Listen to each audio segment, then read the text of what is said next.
Hello and welcome to Simon Says Artwork. This is installment number 27 of Learning to Draw with My Left Hand and also the Inktober challenge. On Monday, I believe it's the 1st of November, which means that I've got until Sunday to draw with my left hand well enough that I'm going to now on Sunday be drawing with both hands simultaneously. That's the idea anyway. This time I'm going to be using these two pens, which is a Tombow brush pen, the ABT N65, which is it's a dual tip brush pen, which is a brush on one side, which is actually like a felt nib, and on the other side is a bullet tip nib, which is nice, but I don't really use it that often. If I'm being perfectly honest, I always use the brush because I just think the brush is more handy. It's so wide, you can see how wide it is. You can really just spread it along the page and get really nice wide strokes, which I really like. And then I'm going to also be using another Tombow pen, which I've used several times recently, the Fudenosuke brush pen, which that one's grey, this one is a black brush pen.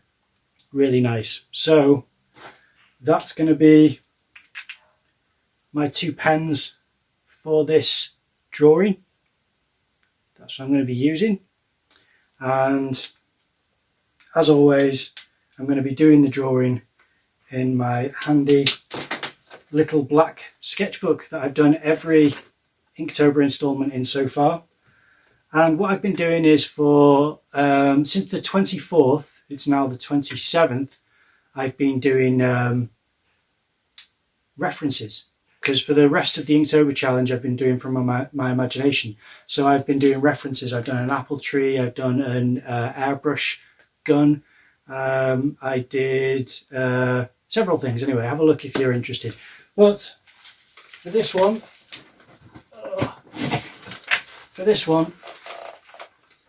I'm going to be doing my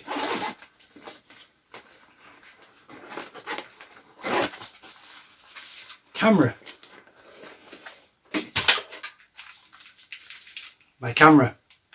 This is going to be my reference. I think it's quite nice to have several different things, you know, that are different depth and shape to try and capture in a drawing, to try and show where things come in and poke out and are contoured in different ways. So I thought it'd be quite an interesting study. Probably going to keep it line work, but I do have the grayscale, so I might do shade. I don't know, but I'm thinking a line work drawing, because at the moment I'm really enjoying line work drawings. So that's what I'm going to be doing. Okay, let's get started.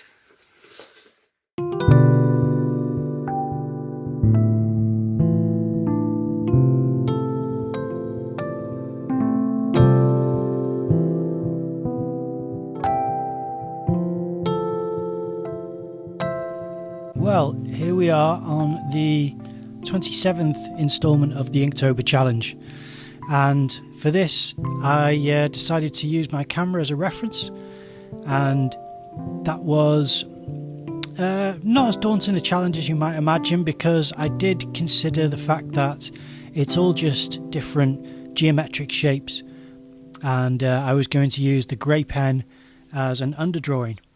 I rarely do that, but I thought it might be fun to have some looser marks below and then do some tighter marks on top of that with the black pen. And in hindsight, I wish I would have done less circles around this lens part. I think I could have done it with a lot less circles than what I did. You see, I had another one here and another one. I just start getting a bit insecure about how I'm rendering what I'm looking at. And I think that you can do drawings like this a lot more economically, but there we are. I'm trying to just draw it as best as I can. And this clip on the top was quite tricky as well. I imagine that's where a flash is fitted. First thing I draw is the little dial on the right hand side of the camera, but it's on the left, as you can see when you're facing it, I suppose. And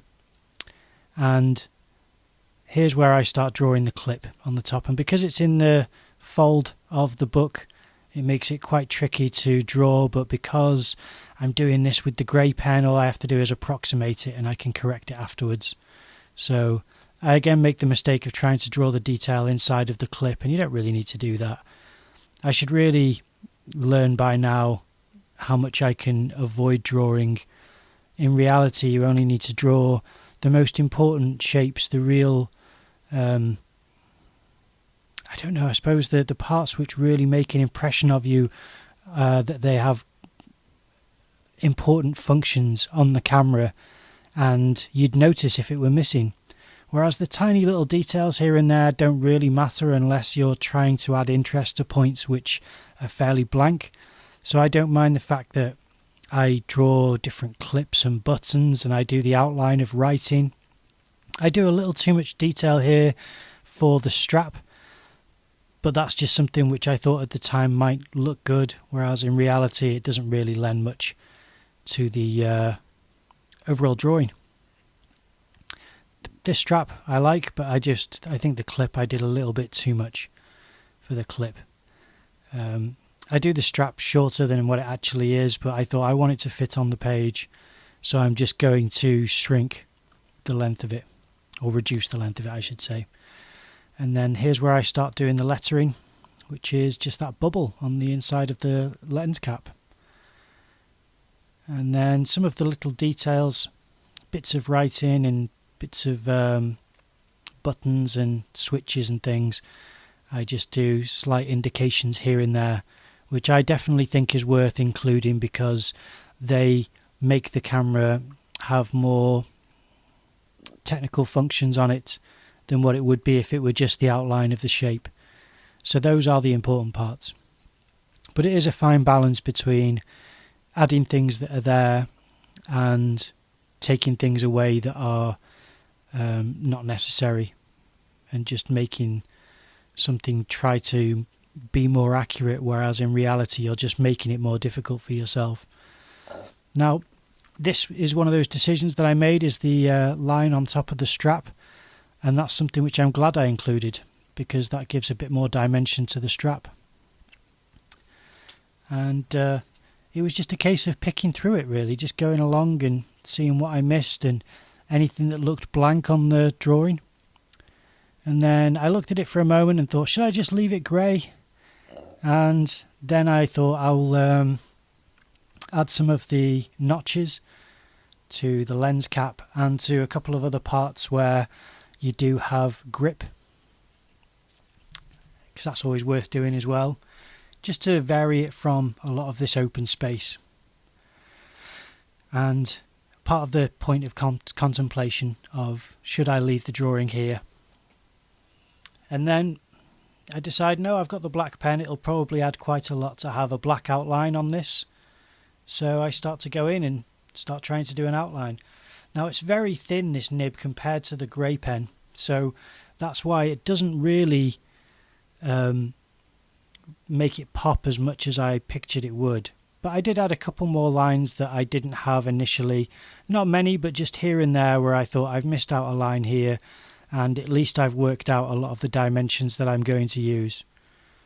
So I continue to try to pick through it and try to be as neat as possible, but I can still see that there is a bit of a wobble in the lines that I'm drawing, which is frustrating and something which I'm trying to work on. The good thing about the nib being so fine is that you can add bits of hatching here and there, which works better, especially if it's small hatching and I don't have to go great distances. It works better with this nib, which is quite nice. And there was slightly more control with the grey pen than I have with this nib, but over small distances it did a nice job of adding the grip marks, this bit of hatching that I'm doing here around the grip of the lens. That's easier to do with this nib because it's so much finer than the nib which is on the grayscale brush pen. And then just trying to add some of the transitional forms with line as opposed to with hatching, because I didn't want to include shadow. And I think that doing line work is quite a nice finish for certain drawings, especially for things like cameras, because it's such a technical piece of equipment, if I were to start to add shadow, I'd really need to show a strong light and shadow source on this subject, and I didn't really want it to be that type of a drawing. That is a choice that you have to make, but I'm happy with what happens. Is that, you know, just to try and push through to make this pop out a little bit more, and the black does make it more bold than what the grey does, but in retrospect, I think I could have left it as just the grey pen. It wasn't necessary to go over in black. But there we are, that's just one of those things. I did have the thought of, do I leave parts of it grey and just do some parts black, but then it didn't quite sit right with me. It did look like I had to cover the majority of what was there, and only insignificant parts could be left grey.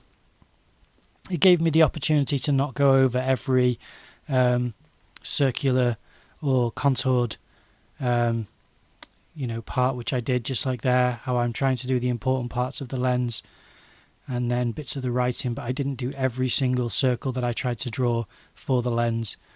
And yeah, that is pretty much where I left it, and I think it worked out okay. I think that's quite a nice little addition to the Inktober challenge. Okay, that's the drawing done. Now, I think it worked out okay. I quite like that. It is a line work drawing, but I think it's kind of got some nice elements to it. I did it in the grayscale pen first, as you saw, just to get the dimensions, and then I went in with the black pen on top. I thought that was quite a nice study. It's not the best drawing, but it's quite a complicated subject to draw, so that's why I thought that would be a nice challenge for my left hand to try to achieve, I suppose. I hope you enjoyed the video. If you did, then please leave a like, comment down below, subscribe to the channel, ring that notification bell, share this with any friends or family who you think might enjoy it. Thank you very much for watching, and I will see you in the next video.